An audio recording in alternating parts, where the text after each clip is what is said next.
I attended the Van Cliburn competition. I used to be on the Artistic Advisory Committee. And in one competition, there was someone that I should certainly have thought would get the prize. He wasn't even in the finals. When it was over, the question was who would be the winner. They asked me, Max, who would you pick of the winners to manage? I said, none of them. What do you mean? I said, no, none of them. I said, I'm going to take a loser. Are you kidding? I said, no, I'm very serious. And I had enough, you just like at a horse race, people I did or didn't know, where you're going every day, where they agreed with me. So they said, well, who are you going to take? I said, his name is Yuri Egorov. What's he like? I said, I don't know him. But he should have won. He wasn't even in the finals. And I said, what I want to do, they said, what I was going to do, I'm going to put him on in New York. Are you crazy? I said, no. I said, I can easily raise $10,000, and any money over that, I will pay over that. But I'm going to put him on in New York. So if you want, you can participate, or not. Or you're making folly of the Cliburn. I said, no, I'm not.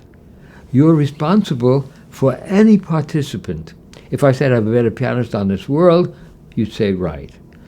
No, you are responsible to anybody that participated. Well, we have to have a meeting. I said, yes, I want to know before I leave Fort Worth. So they had their powwow, and they decided they'll do a deal with me, provided I do not premiere Egorov sooner than 6 weeks before their first prize winner plays in New York. I said, fine. We did that. Their first prize winner had a good review. Egorov had a sensation. I put him again in Carnegie Hall 2 more times.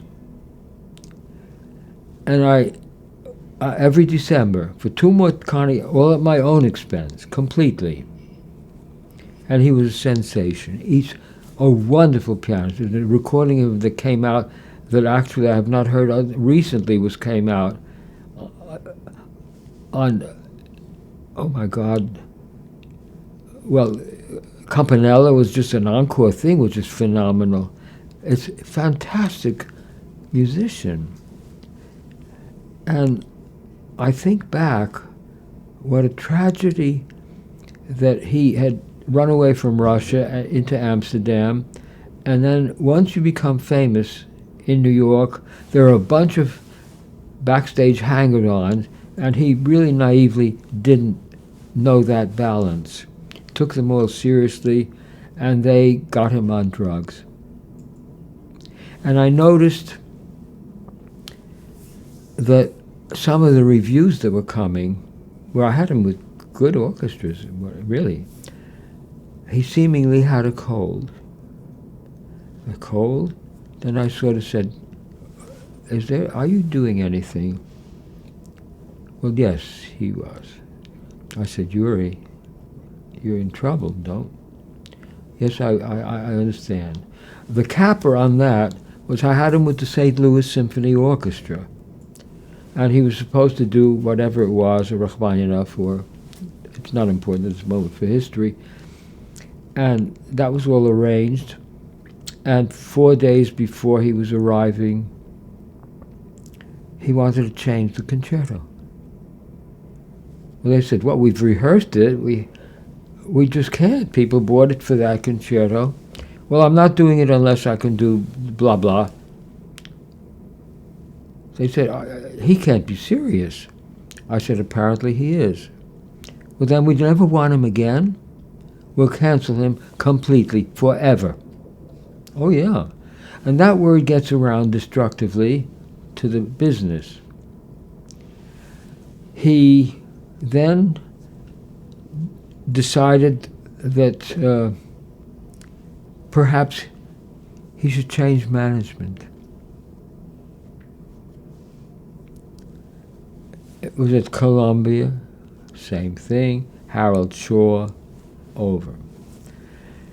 He was back in Amsterdam, he still had friends there, and he gave a party. Of course, he began to play better, but was irresponsible. And he committed suicide through euthanized after his party. How old was he? Maybe in his early 30s. Wow. Yeah. Was he depressed?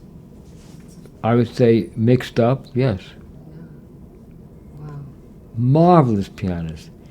But I'm trying to show you where I don't go necessarily with the crowd to take the loser. I had a call from Harry Zelzer in Chicago, who had the Allied Arts series, and it was before one of my Carnegie Hall presentations of Uri. So it was 3 weeks before I get a call from Harry Zelzer in Chicago. Maxi, in the diminutive.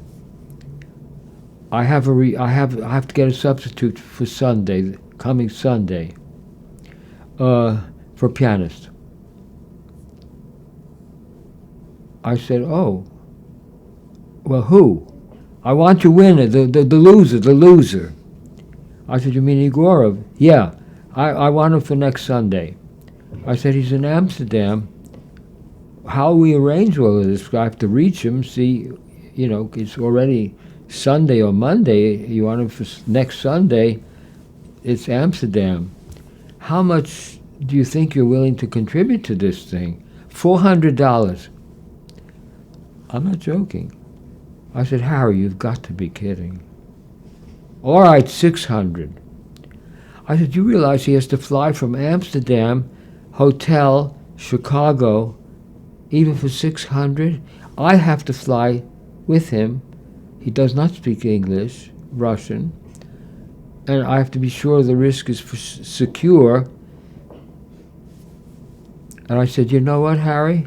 I think that's great. Why did I say that? Because he did not have a Chicago review. 3 weeks in advance, after having a big success, I would love to have a Chicago review to help build him even further for Carnegie Hall. And I said to myself, that will help him again with an additional major review before Carnegie Hall the third time. We went there. He certainly accomplished a terrific review, which helped him sustain his level in Carnegie Hall. That's already going into 3 years of work for one artist. You can't do that if you have 38 pianists with pretentious people who pretend they know the Hurok thing. What year was that? Will be easily maybe 15, 20 years ago. Yeah. So, Alexis Weissenberg is another example. yeah. Let's see. You not only you deal with conductors, musicians. I see you also work with a lot of ballet, Russian ballet. With who? Ballet, dance company. Oh, the ballet, you mean, your accent. Yeah, I worked with the Kirov, with the Bolshoi many times, with the Virsky folk dance from the Ukraine, with Moiseyev folk dance. All were fascinating experiences. With the Virsky, we were in Canada, checking out to continue on to get to Vancouver. checking out. The Royal Police at 9 in the morning. I'm at the hotel desk. You are Mr. Gershunoff? Yes. The truck burned down. Where? It's 30 miles from here. Last night after the show. Well, how is it? What is it? It's all gone. You'll see it if you're heading west. Well, we had no place to go further because we had other dates in Edmonton and then Vancouver. And then 8 weeks more in the United States back. So we passed the truck, which was like ice melted. The timpani, you could see the copper still dripping onto the ground. The cab of the truck, he disengaged it while he was driving. He saw smoke. This, a 45-foot truck. The girls all started crying, of course. What to do? I had a meeting with Virsky, who's a wonderful man, like Moiseyev, and we figured out we had one savior, maybe. All the music for the orchestra was burned, because we traveled with musicians, and for costumes, just talking, maybe we put the boys in ski outfits. The girls had classic, actual Ukrainian blouses and things.